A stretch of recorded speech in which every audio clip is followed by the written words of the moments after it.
होली की आत्मा। बचपन से शहर में रहने वाला मनोज इस साल होली की छुट्टियों में अपने गांव दुर्गापुर वापस आता है, जहां उसे देख पूरा गांव खुशी से झूम उठता है। जब गया था तब इतना सा था और अब देखो कितना बड़ा हो गया है।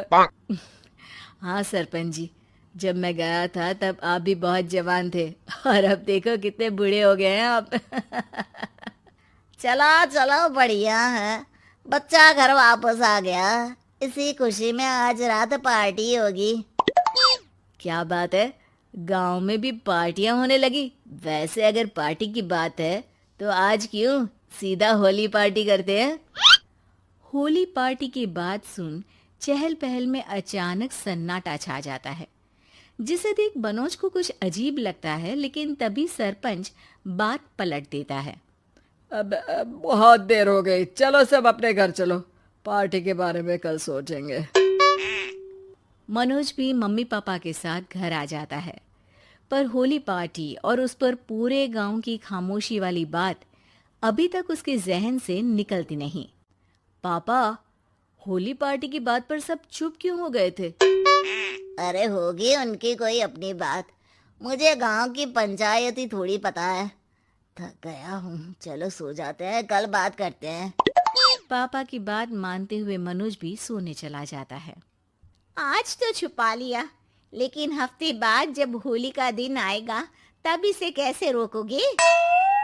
अगली सुबह सूरज के साथ ही मनोज भी गांव घूमने निकल जाता है, जिस पर रास्ते में उसे अपनी ही उम्र के कुछ लड़के भी मिलते हैं, जिनसे दोस्ती कर अब वो उनके साथ घूमने लगता है। इसी तरह कुछ दिन बीत जाते हैं और होली नजदीक आने लगती है। दोस्तों, होली में 4 दिन ही बचे हैं, पर गांव में उसकी कोई तैयारियां क्यों नहीं दिख रही? क्योंकि यहाँ होली नहीं मनाई जाती। अरे पर ऐसा क्यों? वो राजा भूषण। अरे तुम 4 दिन के लिए आए हो, क्या इतना सोच रहे हो?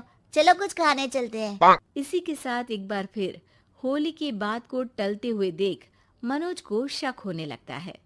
वो घर पहुंचते ही इंटरनेट पर अपने गांव और राजा भूषण के बारे में जानकारी निकालने लगता है। क्या? मुझे आज तक ये नहीं पता था। ऐसा कैसे? किसी ने मुझे कुछ बताया क्यों नहीं?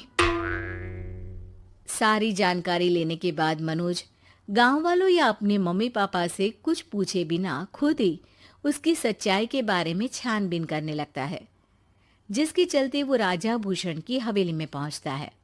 वाह, क्या हवेली है यार। पर क्या यहाँ सच में कोई भूत है? हेलो भूत जी, कोई है क्या?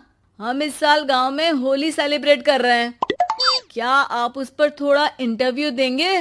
मनोज के ऐसा बोलते ही गांव में तूफान उठ जाता है और हवेली में रखी सारी चीजें हिलने लगती है। एक अदृश्य शक्ति मनोज को धक्का देकर हवेली से बाहर निकाल दरवाजा बंद कर लेती है। ये सब देख मनोज हैरान रह जाता है। क्या अभी मुझे हवा ने धक्का देकर बाहर निकाल दिया?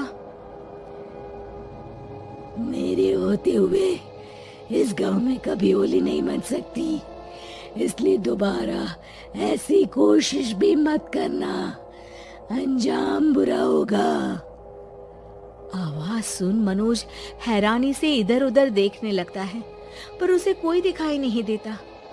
वो गांव वापस आ जाता है, जहां तूफान की वजह से सब कुछ तहस महस हो चुका होता है।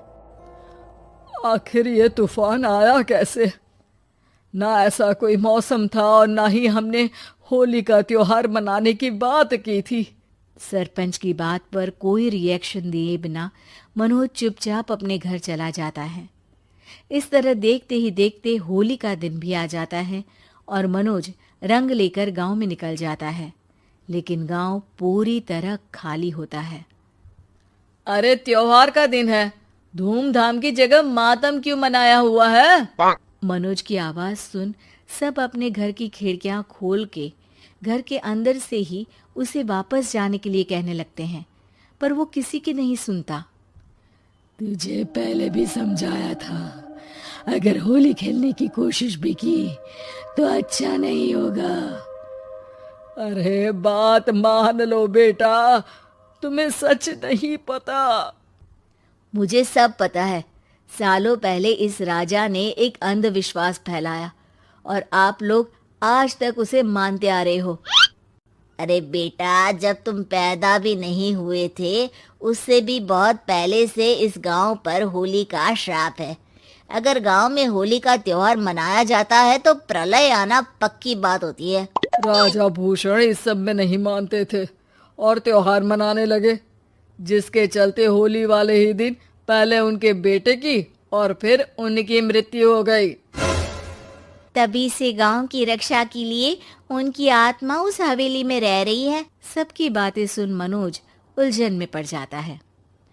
सोचना भी मत मनोज, अगर तुमने इस परंपरा को तोड़ने की कोशिश भी की तो उसका परिणाम इस गांव और गांव के लोगों के लिए अच्छा नहीं होगा।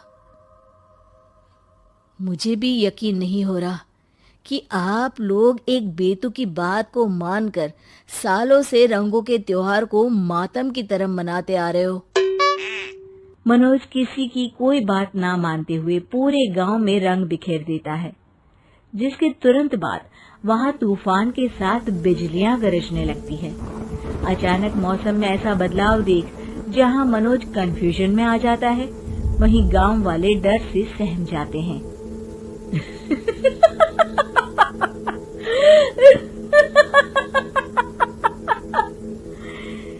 इस लड़के ने हमारे जैसे सिर्फ अपने स्वार्थ के लिए नहीं बल्कि पूरे गांव की खुशियों के लिए यहाँ होली मनाई है, जिस वजह से अब इस गांव पर होली का श्राप टूटता है।